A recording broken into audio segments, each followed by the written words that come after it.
말씀을 듣도록 하겠습니다. 우리 말씀 듣기 전에 좌우 옆 사람과 인사하겠습니다. 잘 오셨습니다. 환영합니다. 네, 잘 오셨습니다. 또 환영합니다. 오늘 우리는 요한계시록 말씀을 배우기 전에 사전에 우리가 함께 말씀을 배우는 시간들을 한 4주 정도 가지려고 합니다. 그래서 우리가 저번 주 말씀을 좀 어렵지만 말씀을 배웠고, 오늘도 여러분들에게 이렇게 프린트물을 나눠드렸죠. 이거를 같이 참고하시면서 요 말씀 순서대로 진행이 되니까요. 요 프린트물을 참고하셔서 또 필기해 주시고 하시면 좋겠습니다. 지금 예상으로는 요 프린트물이 전체가 모아지면 저희가 이렇게 재본을 해서 드릴 예정이니까요. 뭐 이거를 없어졌다고 또 이렇게 찾지 마시고 저희가 한데 모아서 이렇게 잘 만들어서 드리도록 하겠습니다. 그러니까 매주 드리는 거에 이렇게 좀 말씀을 따라갈 수 있도록 여러분들에게 드리는 것이니까요. 요 전개 과정을 꼭 보시고 하셨으면 좋겠습니다. 우리가 저번 주 배웠던 말씀을 우리가 함께 다시 한번 보고 오늘 말씀을 진행하려고 합니다. 사실은 요한계시록 말씀이 워낙 어렵고 상징적이고 은유적이기 때문에 요한계시록 말씀을 배우는 것이 상당히 어렵습니다. 왜냐하면 요한계시록의 말씀 구절들은 구약 성경에 아주 잘 알고 있는 요한이라는 사람이 그 계시록이라는 글을 작성하면서 구약 성경을 많이 인용을 해요. 그렇기 때문에 요한계시록의 말씀들이 단순히 상징적인 언어를 넘어서 구약 성경의 말씀들이 대부분 많이 인용이 되게 됩니다. 그렇기 때문에 요한계시록은 구약 성경의 배경을 잘 이해하지 못하면 요한계시록을 읽기가 어려워요. 문자적으로 읽어서도 안 되기 때문에 그 상징적 의미를 구약 성경에서 파악을 해야 됩니다. 근데 그 구약 성경을 인용한 권들을 보면 뭐 다니엘서나 이사야서나 예레미야서 아주 상징적인 그림들이 나오는 그런 또 말씀들을 많이 인용합니다. 그렇기 때문에 우리가 그 말씀들을 배우기 전에 먼저 그 사전 작업들을 해서 요한계시록 읽기에 좀 더 수월할 수 있도록 하는 일들을 해보고자 합니다. 그리고 또 몇 분들이 또 말씀을 해주시더라고요. 좀 도전이 돼서 요한계시록 말씀을 본격적으로 하기 전에 좀 읽어봐야겠다라는 분이 딱 한 분 계셨습니다. 네, 한번 쭉 읽어보시면 좋을 것 같아요. 그 장도 많지 않죠. 22장 정도 되는데 여러분들 집에서 먼저 한 장 한 장 읽어가시고 그것이 먼저 여러분들 눈에 익은 상태에서 또 말씀을 들으면 조금 더 수월하실 수 있습니다. 그렇기 때문에 뭐 통독하라는 얘기 아니죠. 요한계시록 1장부터 22장까지 천천히 한번 읽어보시고 또 내가 궁금한 단어가 있다. 이게 무슨 말인지 도저히 모르겠다 하는 것은 밑줄을 그어놓으시고 나중에 질문할 수 있도록 그렇게 또 보시면 도움이 될 것 같습니다. 우리 PPT 화면을 좀 띄워주시고요. 저번 주 말씀을 좀 복습하도록 하겠습니다. 요한계시록을 이해하기 위해서 우리가 저번 주는 신약 성경의 첫 번째 부분들을 많이 살펴봤습니다. 예수님 시대에 대해서 우리가 한번 이해해보는 시간을 가졌는데요. 예수님 시대 때는 가장 기다리고 있던 소망이 포로로부터의 해방이었습니다. 바벨론과 페르시아 그리고 많은 이방 나라로부터 압제의 생활을 400년 넘게 진행되었었기 때문에 이스라엘 유대 백성들에게는 예수님 시대까지도 로마 제국의 포로기에 있었습니다. 그렇기 때문에 유대인들에게 가장 기대되고 소망되었던 것은 하나님의 통치가 다시 도래해서 로마 제국이 멸망되는 그 심판의 날을 기대했습니다. 그렇기 때문에 하나님께서는 드디어 그 응답과 소망에 부응코자 예수님을 이 땅에 보내십니다. 그래서 예수님이 이 땅에 오셔서 때가 찼다. 하나님의 통치가 이 땅에 도래했다는 사실을 그들에게 선포합니다. 하지만 그들에게 있어서는 뭔가 한 가지 고민이 되는 것이 있었습니다. 자신들이 기다리고 있었던 하나님의 통치의 대리자가 이 땅에 온다면 이루어질 일이 심판인데 로마 제국의 그 기세는 그대로였단 말이죠. 근데 하나님께서는 그렇게 말씀하시죠. 하나님은 예수 그리스도를 보내신 이유가 너희를 심판하려 함이 아니다라는 것입니다. 무엇을 위함이냐? 바로 너희를 구원하기 위함이다라는 것입니다. 그래서 우리가 지금의 시대에 해야 할 일은 하나님께서 심판을 유보하시고 기다리시는 중에 우리는 복음의 신을 신고 그리고 아름다운 발이 되어질 수 있도록 산에 올라 복음을 선포하는 삶을 사는 것이 교회의 본질적 지금 해야 할 목적이며 교회의 기능이다라고 말씀을 배웠습니다. 그렇기 때문에 욕망의 산에 올라 그리고 교만의 산에 올라서 그리고 질투와 시기와 배제와 차별의 산에 올라서 우리는 하나님의 평화를 선포할 수 있는 것이 바로 교회이다라는 것입니다. 언제까지요? 하나님이 다시 이 땅을 완전히 심판하시는 그날까지 우리는 살아가게 되는 것입니다. 두 번째, 우리 이런 챕터를 배웠죠. 시대의 구분입니다. 성경에서의 시대 구분은 첫 번째 출애굽 시대가 나오고 그 다음에 다윗 왕과 솔로몬 왕이 통치하는 왕정 시대, 그리고 그 왕정 시대가 무너지고 포로기 시대에 도래하게 됩니다. 이때 가장 기대했었던 소망이 뭐라고 했죠? 해방이라고 말씀드렸습니다. 그 해방의 기대에 맞춰서 예수님이 다시 이 땅에 초림하십니다. 처음 오신 거죠. 이 땅에 오셨어요. 그리고 나서 우리는 이 시대를 살아간다. 여기 빗금치인데요. 이 시대를 살아간다라고 말씀을 드렸어요. 그럼 이 시대를 성경에서 어떻게 표현하고 있냐면요. 말씀을 보도록 하겠습니다. 사도행전 2장 17절. 우리 말씀이 좀 작은데 제가 읽어드릴게요. 하나님이 말씀하시기를 말세에 내가 내 영을 모든 육체에 부어주리니 너희의 자녀들은 예언할 것이요 너희의 젊은이들은 환상을 보고 너희의 늙은이들은 꿈을 꾸리라. 여기서 쓰인 말세에라는 마지막 날에 찬양하시죠. 그죠?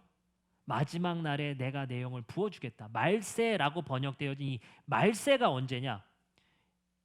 1번, 2번, 3번 어딜까요?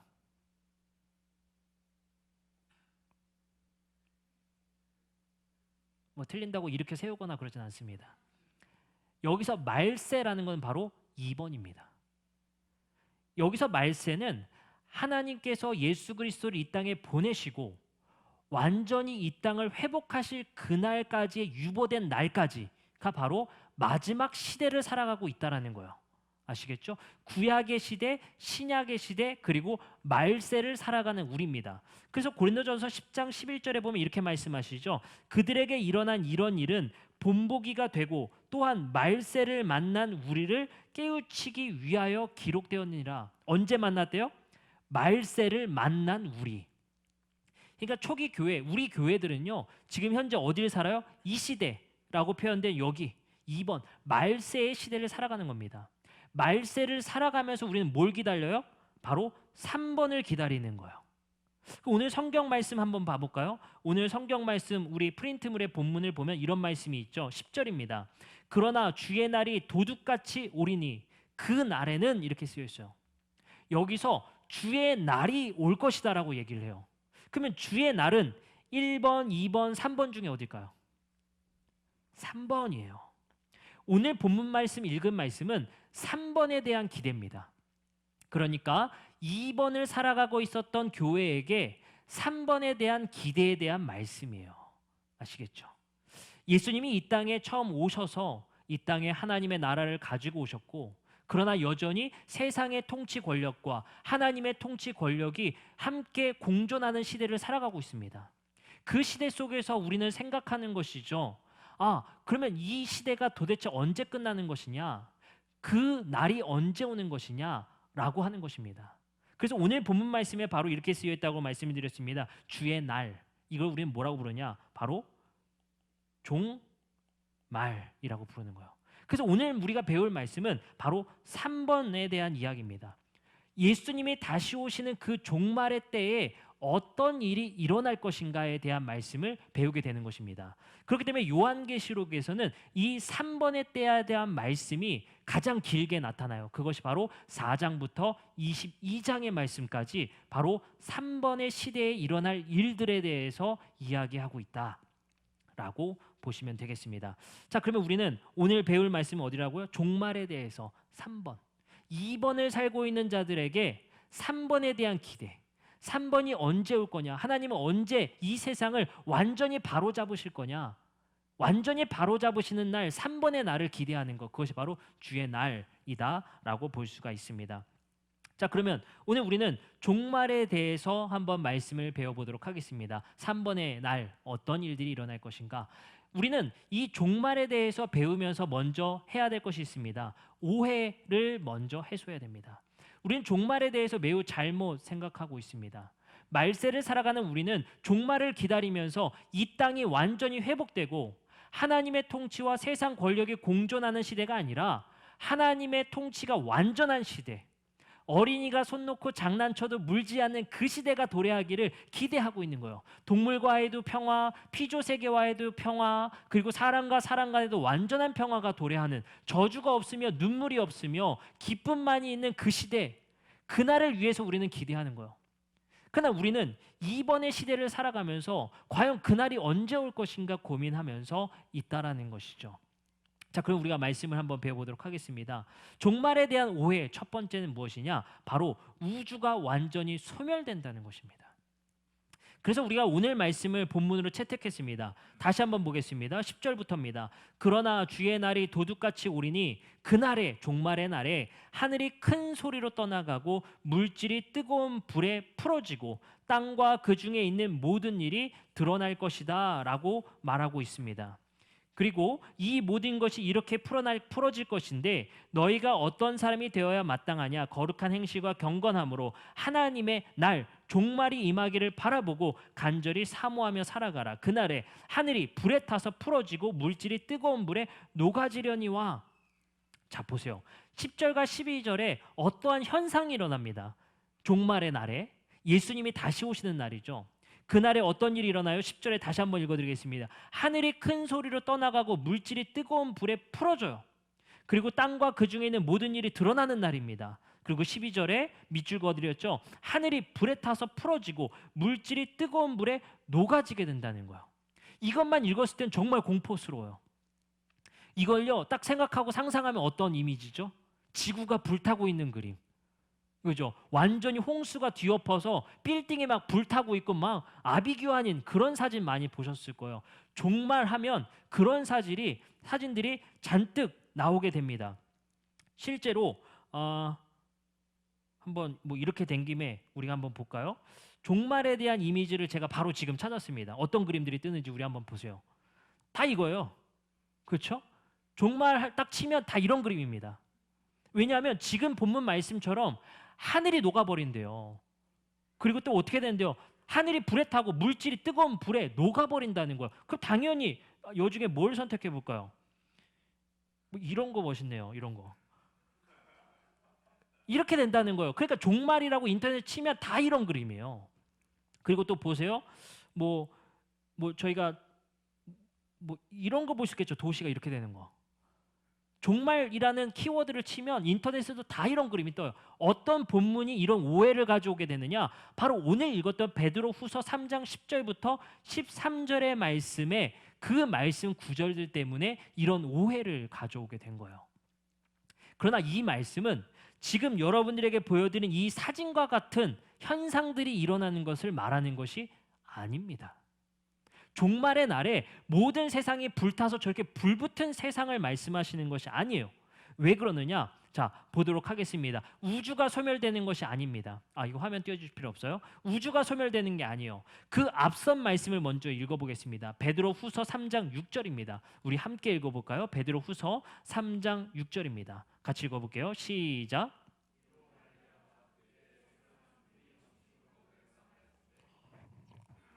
네. 베드로 사도는 하늘이 불에 타고 땅이 물질이 녹아지는 그 세상을 말하기 전에, 그 종말의 날을 말하기 전에 그 종말과 가장 유사한 한 가지 이야기를 꺼냅니다. 구약 성경에 한번 있었죠. 뭐였죠? 홍수 심판이에요. 그 홍수 심판을 예로 들고 종말의 날에 그와 비슷한 현상이 이 땅에 일어날 거라는 거, 그렇게 말을 하는 거예요. 근데 여기서 우리가 기억했으면 좋겠는 것이 있습니다. 홍수 심판 때 멸망한 것은 땅이 아니고 하늘이 아닙니다. 악이에요.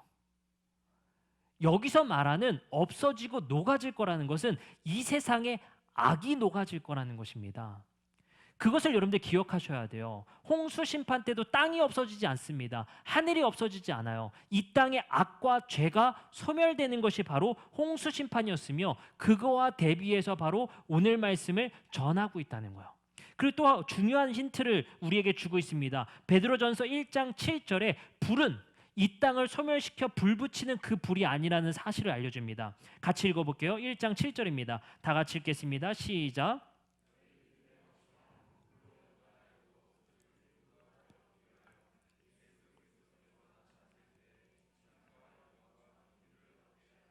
자, 여기서 중요한 말씀 한 구절이 등장합니다. 너희 믿음이 확실함은 불로 연단하여서 없어질 금보다 더 귀하여. 여러분들 프린트물 있으시죠? 거기에 이렇게 가로치고 쓰세요. 금보다 더 귀하게 증명되어, 이렇게 쓰세요. 증명되어. 이게 헬라어 단어가 성경 구절에서 빠져 있습니다. 뭐 한다고요? 증명되어진다는 거예요. 그러니까 하나님께서 불로 심판하는 것은 이미 베드로전서 1장에서 이렇게 표현하고 있어요. 불은 너희들을 다 소멸시켜서 이 세상을 다 없애고 우주를 소멸시키는 것이 아니라 증명하는 불이라는 거예요. 악을 소멸하고 불을 붙이면 악이 소멸되고 뭐만 남아요? 의만 남겠다는 거예요. 이게 어디서 생각해 볼 수 있겠습니까? 금을 정금과 같이 만들 때 뜨거운 쇳물에 부어서 금을 어떻게 돼요? 정결한 금만 남겨요. 이 이미지를 가지고 온 거예요. 그래서 세상에 불심판이 임하면 정결한 것들만 남는 거예요. 뭘 없어져요? 악과 죄, 불순물을 사라지겠다라는 그 이미지로 불이라는 것을 말하는 것입니다. 그래서 베드로 사도는 항상 불을 이야기할 때 이렇게 얘기해요. 너희 믿음의 확실함은 불로 연단하여 없어질 금보다 더 귀하여 증명되어서 예수 그리스도 나타내실 때 칭찬과 영광과 존귀를 얻게 할 그 증명할 불이라는 거예요. 근데 놀랍게도 오늘 읽었던 말씀 베드로후서 3장 10절에 이렇게 말씀이 쓰여 있었어요. 그러나 주의 날이 도둑같이 오리니 그 날에는 하늘이 큰 소리로 떠나가고 물질이 뜨거운 불에 풀어지고 땅과 그 중에 있는 모든 일이 뭐 할 것이다? 증명될 것이다. 그러니까 이 불은 악과 죄를 다 소멸시켜서 의로운 것들이 증명시키려는 하나님의 시험의 불이라는 거예요. 지구가 소멸돼서 그렇게 터지는 그림이 아닙니다. 아시겠죠? 자, 그럼 보세요. 우리가 상상한 것처럼 지구가 불타서 그렇게 폭발하는 것 같으면 뭐가 드러나고 뭐가 증명됩니까? 다 없어질 건데. 그렇죠? 그래서 오늘 본문 말씀에 분명히 이렇게 말하고 있어요. 의로운 자들이 드러날 것이고 그리고 너희가 불로 연단하여서 없어질 금보다 더 귀하기 때문에 너희 정금과 같은 정결한 너희는 남게 될 것이라는 거예요. 그래서 그 불심판은 바로 하나님께서 이 땅에 정결한 것들을 남기기 위한 바로 그 이미지로 불을 쓰고 계시다라는 거예요. 그 이미지는 고린도 전서의 바울을 똑같이 쓰고 있습니다. 말씀을 보도록 하겠습니다. 3장 10절부터 15절입니다. 내게 주신 하나님의 은혜를 따라 내가 지혜로운 건축자와 같이 터를 닦아두매 다른 이가 그 위에 세우나 그러나 각각 어떻게 그 위에 세울까 조심할지니라. 이 닦아둔 것 외에 능히 다른 터를 닦아둘 자가 없으니 이 터는 곧 예수 그리스도라. 만일 누구든지 금이나 은이나 보석이나 나무나 풀이나 짚으로 이 터 위에 세우면 예수 그리스도라는 터 위에 금과 은과 보석으로 세운 사람도 있고요. 나무나 풀이나 짚으로 그 터 위에 세운 사람들도 있어요. 이게 무슨 말이냐면요. 금과 은과 보석으로 그리스도 위에 터를 세운 교회는 무슨 말이냐면요. 하나님의 뜻대로 세운 교회. 그러나 나무나 풀이나 짚으로 이 터 위에 세운 것은 하나님의 뜻이 아니라 자기의 욕망으로 세운 교회를 뜻합니다. 그리고 다음 절에 이렇게 나와요. 각 사람의 공적이 나타날 것인데 그 날의 공적이 밝히는 이는 불로 나타날 것이다. 불을 붙이면 뭐만 타요? 짚이나 나무나 풀만 타겠죠. 제대로 살아간 사람들은 이 땅에서 남을 거라는 거예요. 그것을 증명시키기 위해 이 땅에 불을 내리겠다는 것입니다. 그러니까 우리가 이 땅이 세계가 핵전쟁 일어나는 그 불을 의미하는 것이 아니라는 것을 분명히 알 수 있어요. 그래서 이렇게 말씀이 쓰였어요. 이는 불로 나타내고 그 불이 각 사람의 공적이 어떠한 것을 시험할 것이라. 만일 누구든지 그 위에 세운 공적이 그대로 있으면 상을 받을 것이고 누구든지 그 공적이 불을 타면 해를 받을 것인데 그러나 자신은 구원을 받되 불 가운데서 받은 것 같을 것이다. 이렇게 말을 하고 있습니다. 분명히 기억하시기 바랍니다. 불 통하여서 그것이 남는 것, 그것이 무엇입니까? 하나님의 뜻대로 살아간 이들의 그 공적들이 남을 거라는 거예요. 그 흔적들이 남을 거라는 겁니다. 여기서 그럼 우리는 한 가지 힌트를 얻을 수 있어요. 하나님은 이 땅에 불로 심판하실 건데 우리의 흔적들, 하나님의 뜻대로 금과 은과 보석으로 살아갔었던 우리의 행신들은, 우리의 흔적들은 없어진다, 안 없어진다? 안 없어진다는 거예요. 아시겠죠? 완전히 무로 돌아가는 게 아니에요. 흰 백지 상태로 돌아가는 것이 아니라 그리스도의 터 위에 하나님의 뜻대로 살아갔던 금과 같은 삶, 은과 같은 삶, 보석과 같은 여러분들의 흔적은 불심판을 견뎌서 이 땅에 남아지게 됩니다. 그래서 우리가 만들어가는 문화는요, 종말의 날에 다 흔적도 없이 불타서 사라지는 것이 아니라 하나님의 영광을 위한 문화들은 그대로 남게 되어지는 거예요. 그리고 인간의 욕망을 위해 만들었던 바벨탑과 같은 문화들은 다 소멸되게 됩니다. 그 시험을 위해서 하나님께서는 불로 이 땅을 시험하신다는 것이 바로 불심판의 내용입니다. 아시겠죠? 첫 번째 넘어가도록 하겠습니다. 그렇기 때문에 이 말씀에 대해서 오해하게 되면 두 번째 오해를 낳게 되었습니다. 그것이 뭐냐? 바로 휴거예요. 우리 어르신 성도님들은 잘 아실 거예요. 1992년에 무슨 일이 있었는 줄 아세요? 1992년 대한민국이 떠들썩했었죠. 저도 어릴 때였는데 기억이 나요. 다미선교회. 1992년에 예수님이 오시는 종말의 날이 올 거라고 믿었었던 대한민국의 그 종교 이단 지파가 있었습니다. 종파가. 그래서 그 사람들 막 그날 막 다 자기 물건 다 불태워버리고 신발도 태워버리고 돈도 태워버리고 다 태워버리고 그날 막 박수 치면서 난리가 막 찬양하고 예수님 오실 거라고 난리 쳤는데 아무 일도 안 일어났죠. 그게 굉장히 유명한 휴거 사건이었습니다. 그 다미선교의 이야기예요. 그 휴거는 무엇을 말하는 거냐면요. 우리는 잘못된 오해로부터 성경을 보기 때문에 이런 오해가 생긴 겁니다. 이 땅이 아까 그림과 같이 불타고 폐쇄되고 우리도 남지 않고 문화도 없고 다 죽어버리는 그런 심판이라면 어떻게 생각해야 되겠어요? 여기서 도피를 해야 되죠.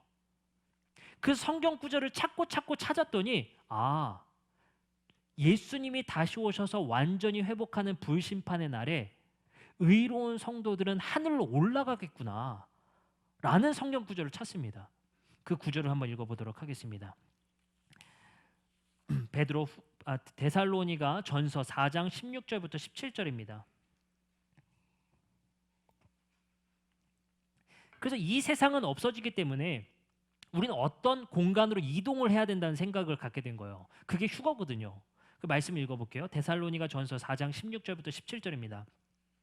주께서 호령과 천사장의 소리와 하나님의 나팔 소리로 친히 하늘로부터 강림하시리니 그리스도 안에서 죽은 자들이 먼저 일어나고 그 후에 우리 살아남은 자들도 그들과 함께 구름 속으로 끌어올려 공중에서 주를 영접하게 하시리니 그리하여 우리가 항상 주와 함께 있으리라. 다시 한번 읽어드릴게요. 주께서 호령과 천사장의 소리와 하나님의 나팔 소리로 친히 하늘로부터 강림하십니다. 그래서 첫 번째는 그리스도 안에서 죽은 자들이 먼저 부활을 해요. 육신을 입고. 두 번째, 그 후에 우리 살아있던 사람들. 그러니까 두 가지의 종류로 나뉠 거 아니에요. 예수님이 오시는 종말의 날 이미 죽은 사람도 있고 그걸 살아가는 사람도 있을 거란 말이에요. 근데 예수님이 종말의 날에 3번 때에 딱 오시면 이미 죽은 사람들은 육신을 입고 부활하고 이미 살아가고 있던 사람들은 이 땅이 어떻게 된다고 상상했었어요? 아까 우리가 지구가 완전 없어질 거니까 우리가 올라가는 그 이야기구나 이렇게 생각을 한 거예요. 그래서 말씀이 이렇게 쓰여있죠. 그 후에 우리가 살아남은 자들도 이제 그들과 함께 먼저 죽은 자들과 함께 구름 속으로 끌어올려가서 공중에서 주를 영접하게 될 거라는 거예요. 이게 바로 휴거를 말하는 단 한 번의 구절이에요. 이것 외에는요 휴거를 말할 수 있는 구절이 단 한 구절도 없습니다. 그러면 이 구절은 과연 우리가 이 땅이 완전히 없어지고 소멸되는 날 우리가 하늘로 육신을 입고 붕 뜨는 날이 오는 그 구절을 말하는 것이냐 라고 말하는 신학자는 1%도 안 됩니다. 이게 결코 그런 말씀이 아니에요. 이 말씀은 무엇을 말하는 거냐면요 두 가지의 가능성이 있습니다. 첫 번째, 출애굽기 19장의 말씀과 굉장히 유사성이 있다라고 보여져요. 우리 오늘 본문 말씀을 여러분들에게 드리진 않았지만 한번 성경을 이건 직접 찾아보도록 하겠습니다. 출애굽기 19장 말씀 펴보도록 하겠습니다. 출애굽기 19장 말씀, 이거 여러분들 꼼꼼하게 여러분들에게 설득을 시켜드려야 돼요. 여러분들이 잘못 알고 있는 오해에 대해서 그 오해를 이제 바꿔드려야 되기 때문에 꼼꼼하게 봐야 합니다. 출애굽기 19장 말씀입니다. 16절부터 말씀 보도록 하겠습니다. 우리 19장 말씀은 뭐냐면요 모세가 시내산에서 하나님을 만나는 장면이에요. 언약식이었죠. 자, 말씀 보겠습니다. 비슷한가 안 비슷한가 봐보세요. 16절. 셋째 날 아침에 우레와 번개와 빽빽한 구름이 산 위에 있고 나팔 소리가 매우 크게 들리는데 진중에 있는 모든 백성이 나 다 떨더라. 나팔 소리가 들리죠. 두 번째, 모세가 하나님을 맞이하려고 백성을 거느리고 진에서 나오매 그들이 산 기슭에 서 있는데 시내산에서 연기가 자욱하니 여호와께서 불 가운데 거기서 뭐 하신다? 강림하시죠. 그 연기가 온기가마 연기같이 떠오르고 온 산이 크게 진동하여 나팔 소리가 점점 커질 때에 모세가 말한즉 하나님이 음성으로 대답하시더라. 여호와께서 시내산 곧 그 산 꼭대기에 강림하시고 모세를 그리로 부르시니 모세가 올라가게 됩니다. 닮아 있어요, 안 닮아 있어요? 누가 읽어도 비슷한 이야기예요. 지금 바울 사도는 데살로니가 전서 4장 16절부터 17절 말씀을 통해서 무엇을 하는 거냐면요, 예수님이 이 땅에 다시 영접하러 이 땅에 강림하실 때 우리는 마중 나가게 되는 것이지 예수님과 함께 그 하늘로 올라간다는 얘기가 아니에요. 그럼 다시 한번 정리해 드립니다. 이 구절은 어떤 것을 배경으로 삼고 있냐면요, 이런 겁니다. 쉽게 설명드릴게요. 문재인 대통령이 관악구를 방문하신대요. 그러면 가장 먼저 누가 나가겠습니까? 관악구청장이 그냥 버선발로 나가는 거죠. 어디까지요? 진 밖에까지 나가는 거예요. 우리 이 구에 온대 하고 나가는 거죠. 예수님이 이 땅에, 왕이 이 땅에 출현하시고 오시는 종말의 날에 오시면 누가 마중 나가요? 그 백성들이 마중을 나가는 겁니다.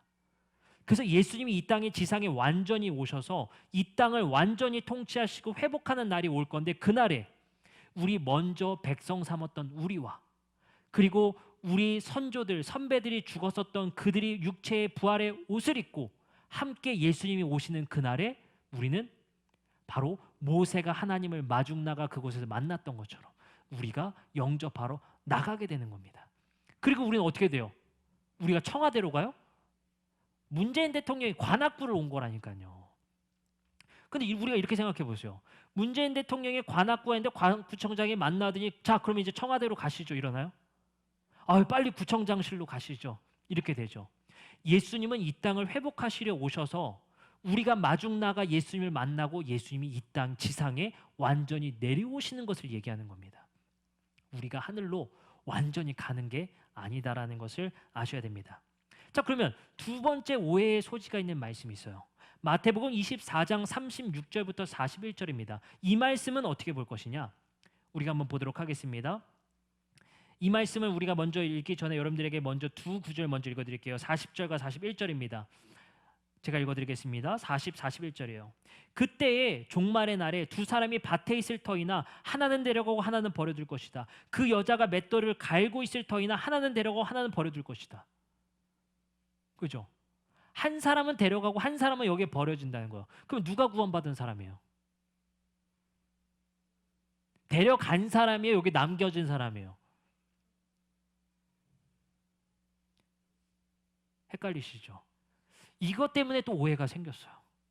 잘 보세요. 누가 구원받은 것인지 정확하게 구분을 해야 돼요. 남겨진 사람이 구원받은 건지 아니면 우리가 데려가진 사람이 구원받은 것인지. 과거의 상상력은 뭐였냐면요, 이 땅이 폐기되고 휴거되는 것을 똑같이 예수님도 마태복음에서 말하고 있다라고 생각했었어요. 왜냐하면 이 땅이 없어질 거니까 이 땅에서 열심히 일하고 있다가 예수님이 데려가는 사람, 구원받은 사람, 남겨지는 사람, 불심판받아 다 죽어버릴 사람, 이렇게 생각했단 말이에요. 근데 성경 본문을 잘 읽어보면 그렇지가 않습니다. 잘 보세요. 이것도 마찬가지로 종말의 날을 홍수와 연관시켜서 말을 하고 있습니다. 38절이에요. 37절부터 봅니다. 36절부터 처음부터 볼게요. 그러나 그날과 그 시각은 아무도 모른다. 여기서 그러나 그날과 그 시각이 언제라고요? 종말. 예수님이 종말에 대해 설명하시는 거예요. 예수님이 오시는 날, 다시 오시는 날, 소리와 그 시각은 아무도 모른다. 하늘의 천사들도 모르고 아들도 모르고 오직 아버지만 아신다.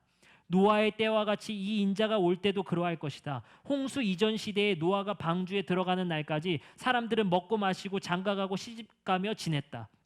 홍수가 나서 그들은 모두 휩쓸려 가기까지, 데려가기까지 그들은 아무것도 알지 못하였다. 인자가 올 때에 그러할 것이다. 분명히 홍수 심판 때 누가 심판받은 사람이에요? 휩쓸려 간 사람들, 데려가진 사람들이에요. 그 단어가 똑같이 쓰입니다. 그때 두 사람이 밭에 있을 터이나 하나는 데려가고 하나는 남겨질 것이다. 무슨 말인지 아시겠어요? 홍수 심판 때 누가 심판받았다고요? 데려가진 사람들이 심판받는 거예요. 그러면 40절에 이렇게 보셔야 돼요. 그때 두 사람이 밭에 있는데 하나는 휩쓸려 가고 하나는 남겨질 거래요. 누가 심판받은 사람이요? 데려가진 사람이 홍수 심판과 같이 심판받는 사람입니다. 그래서 우리는 이걸 오해했기 때문에 성경 번역조차 이렇게 했어요. 버려둘 것이다. 부정적이에요, 긍정적이에요? 아주 부정적이죠. 여기에 버려질 거라는 거예요. 결코 그렇지 않습니다. 헬라어 원역 성경으로는 남겨지다는 것이지 결코 부정적인 단어로 쓰이질 않았어요. 근데 우리의 상상력으로 아예 성경 번역도 버려질 것이다. 마치 쓰레기통 같이 폐기될 것이다. 이렇게 표현하고 있단 말이죠. 아시겠죠? 그럼 우리는 여기서 정리할 수 있어요. 우리는 데려가지는 사람들은 홍수 심판과 같이 심판받는 사람이고 오히려 이 땅에 남겨져서 예수님의 공중 강림하실 때 우리가 마중 나가 이 땅에 다시 하나님의 나라가 세워지는 그 나라에 함께 살아가는 자들이 뭐다? 구원받는 사람들이에요. 아시겠죠? 자, 그러면 오늘 두 가지의 오해를 우리는 해소했습니다. 첫 번째는 이 땅이 파괴되어서 없어지는 것이 불심판이 아니다. 그 불이라는 이미지와 불이라는 것을 사용해서 표현한 이유는 이 땅에 부정한 것들, 죄, 악들이 모두가 다 없어지는 것을 의미하는 것이다. 두 번째는 우리는 이 땅에서 휴거되어지는 것이 아니라 하나님이 예수님을 다시 보내실 때 예수님을 마중 나가 만나게 되고 예수님과 함께 이 땅에서 완전한 세상을 이루게 되어지는 것이다. 이것이 바로 휴거에 대한 옳은 이야기입니다. 이 두 가지 우리는 오해를 이제 불식시켰습니다. 그럼 오늘 말씀을 정리하도록 하겠습니다.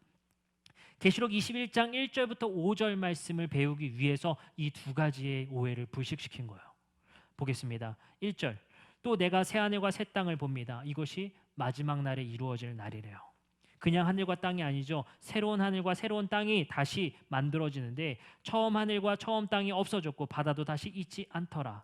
또 내가 봄에 거룩한 성 새 예루살렘이 하나님께로부터 하늘에서 이 땅으로 내려오는 거예요? 올라간다고 써 있어요. 이 땅으로 내려오는 겁니다. 이 땅이 없어지고 폐기되고 오염되어 없어진다고 상상하지 마시고요. 이 땅에 하나님의 나라가 완전히 내려와서 어떻게 된다? 하나님이 창조했던 에덴과 같이 회복되어진다는 거예요. 그래서 이렇게 표현되어 있죠. 5절. 보좌에 앉으신 이가 이르시되 보라 내가 만물을 새롭게 변화시킬 것이다.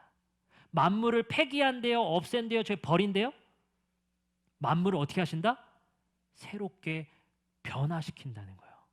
여기서 새롭다는 것은요, 부셔버리고 만든다는 얘기 아니에요.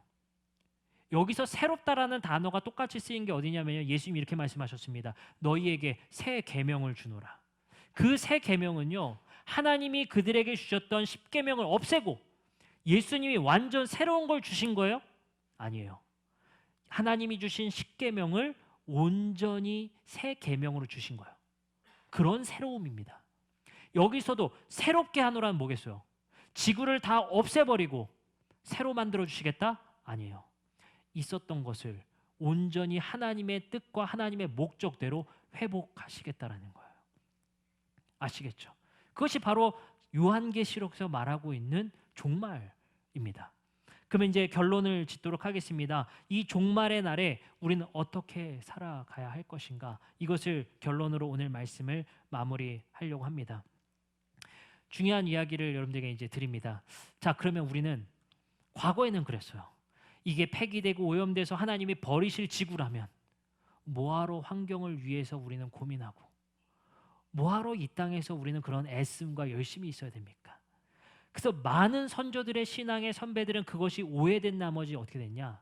이제 구원받았으니 모든 것이 끝났다라고 생각하는 경우들이 상당히 많았습니다. 그것은 우리 선조들, 우리 시대에도 지금 현재 굉장히 많이 있어요. 구원받았으니 이제 더 이상 우리가 이 세상에서 할 일이 무엇인가? 그냥 돈 벌고 우리가 잘 살다가 천국 가면 되는 것인가? 아닌가? 이렇게 생각해보. 왜요? 다 없어질 거니까. 무슨 의미가 있습니까? 허무주의에 빠져가 버린단 말이죠. 근데 이거와 똑같은 생각을 하고 있었던 교인들이 있었어요. 고린도전서 10장 11절부터 13절 이런 말씀이 쓰여 있습니다. 그들에게 일어난 이런 일은 본보기가 되고 또한 말세를 만난 우리를 깨우치기 위하여 기록되었느니라. 그런즉 너희는 선줄로 생각하는 자는 넘어질까 조심하라. 모든 것이 끝났다고 생각하지 말라는 거예요. 예수님이 다시 오시는 날, 회복하는 날까지 너희들은 이 땅에서 열심히 살아가라는 거예요. 우리는 그 오해를 이제 없앴다면 이 지구가 버려질 지구가 아니라 하나님이 완전히 회복할 그 세상, 만물을 하나님의 목적과 뜻대로 회복할 그 세상이라면 우리는 조금 더 하나님의 목적과 뜻에 맞는 세상을 만들기 위해 이 땅에서 최선을 다해 살아가는 겁니다. 그래서 베드로 후서에 이 말씀을 들었었던, 오늘 본문 말씀을 들었던 사람들도 회의감이 드는 거예요. 어차피 다 없어질 거. 우리는 종말의 날까지 어떻게 살아가야 되는가? 베드로 사도는 정확하게 이렇게 말합니다. 11절입니다. 이 모든 것이 이렇게 풀어지리니 너희가 어떠한 사람이 되어야 마땅하냐? 우리는 예수님이 다시 오시는 종말의 날에 이르기까지 말세를 살아가고 있습니다. 마지막 시대를 살아가는 자들이에요. 우리는 어떻게 살아가야 이 땅에서 살아가는 것이 옳은 삶입니까? 그것을 고민하자는 거예요. 어떻게 살아야 합니까? 영성 훈련도 하고요. 저도 예수님이 오시는 그날까지 무엇을 준비해야 될까? 내가 최고의 성도가 되기 위해서 그날까지 무엇을 해야 될까 고민이 참 많았습니다. 근데 생각보다 베드로 사도의 대답은 심플합니다. 이렇게 얘기하죠. 이 모든 것이 이렇게 풀어지니 너희가 어떠한 사람이 되어야 마땅하냐? 거룩한 행실과 경건함으로 살아가라. 아주 심플한 대답을 해버립니다. 이게 무슨 의미일까요? 이 모든 것이 이렇게 풀어질 것인데 야, 다 필요 없어. 그냥 살아. 대충 살아. 야, 모든 건 없어질 건데 여기서 니네가 뭐 어떻게 살든지 다 없어질 거야. 대충 살아. 선줄로 생각하지 말아라고 얘기한 거야. 그래서 얘기합니다. 너희들은 최선을 다해서 이 땅에서 거룩한 행실과 경건함으로 살아가라 라고 말을 하고 있습니다. 이것은 다가올 멸망을 염두에 두면서 세상에서 탈출하려 하지 말라는 거예요. 세상에서 탈출하는 삶이 아니라 우리는 어떻게 살래요? 그 안에서 도덕적으로 경건하고 그리고 성실한 삶을 살아가라고 우리에게 제안하고 있습니다. 의외로 간단해서요. 여러분들, 종말의 날을 기다리는 말세를 살아가는 우리는 이 땅에서 묵묵히 정직하고 성실하고 이 땅에서 하나님 안에서 경건한 삶을 그저 살아가는 것입니다. 베드로 사도는 우리에게 대단한 영성을 우리에게 요구하는 게 아니에요. 방언으로 준비해라. 예언으로 준비해라. 어떻게 너희들은 신령한 자들이 되어라 라고 그런 부담감을 우리에게 주지 않습니다. 말세를 살아가는 너희들, 이제 종말의 날에 불로 이제 옳은 것과 그른 것이 드러나는 날이 올 것인데 그날까지 너희는 그저 묵묵히 경건함과 거룩한 행실로 살아가라 라고 이야기하고 있다는 사실입니다. 그래서 여러분들에게 도전을 드리는 것은 대단한 도전을 드리는 말세의 작업이 아닙니다. 여러분들, 우리는 무엇을 해야 될까라고 물어보신다면 기본에 충실하자. 우리가 살아가는 삶 속에서 대단한 일을 이루는 선행과 대단한 일을 이루는 경건의 모양이 아니라 우리 삶 속의 말세의 시대에 우리는 그저 우리의 삶 속에서 우리가 해야 할 일을 묵묵히 하는 것입니다. 이 땅을 모든 것을 하나님께서 폐기하고 버리신다는 그 생각 속에서 이 세상을 탈출하려는 삶이 아니라 여러분들이 가진 그 시대의 자리에서 우리는 묵묵히 거룩한 행실과 경건함으로 주님이 오시는 그날까지 살아가는 것이 우리의 책무이자 의무입니다. 여러분들에게 도전이 되어주셨으면 좋겠습니다. 어쩌면 결론이 조금 허무할 수도 있을 것 같습니다. 뭐 대단한 옷을 입고 기다려야 되는 것처럼 이야기할 줄 알았는데 생각보다 허무한 결론일 수 있습니다. 그 허무함과 그 아쉬움과 대단하지 않은데 라는 것은 어쩌면 하나님이 우리에게 요구하시는 바는 우리의 일상생활 속에서 묵묵히 하나님의 뜻대로 정직하고 성실하고 그리고 하나님의 뜻에 맞는 삶을 살아가는 것이 하나님의 여러분들을 향한 뜻인 줄 믿습니다. 여러분들, 우리가 살아갈 때에 이제 말세를 살아가며 마라나타 주 예수여 다시 오시옵소서, 이제 옳은 것과 그른 것이 완전히 드러나는 그날, 휩쓸려 가는 자들과 남겨지는 날이 구분되는 그날, 양과 염소로 완전히 구분되는 그 날이 오고 있습니다. 그것은 주님께서 언제 오실지 모르지만 반드시 오신다라는 그 약속에 기대어 우리는 살아가게 됩니다. 그러할 때 우리의 자세는 여러분들의 삶의 자리에서 여러분들이 해야 될 본질과 여러분들이 해야 될 의무와 그리고 우리가 살아가야 될 마땅히 해야 할 일들에 최선을 다하며 살아가시는 것, 그것이 바로 베드로 사도가 거룩한 행실 그리고 경건함으로 살아갈 수 있는 우리 모두가 되시는 우리 성도님들 되시기를 주님의 이름으로 축복합니다. 기도하시겠습니다.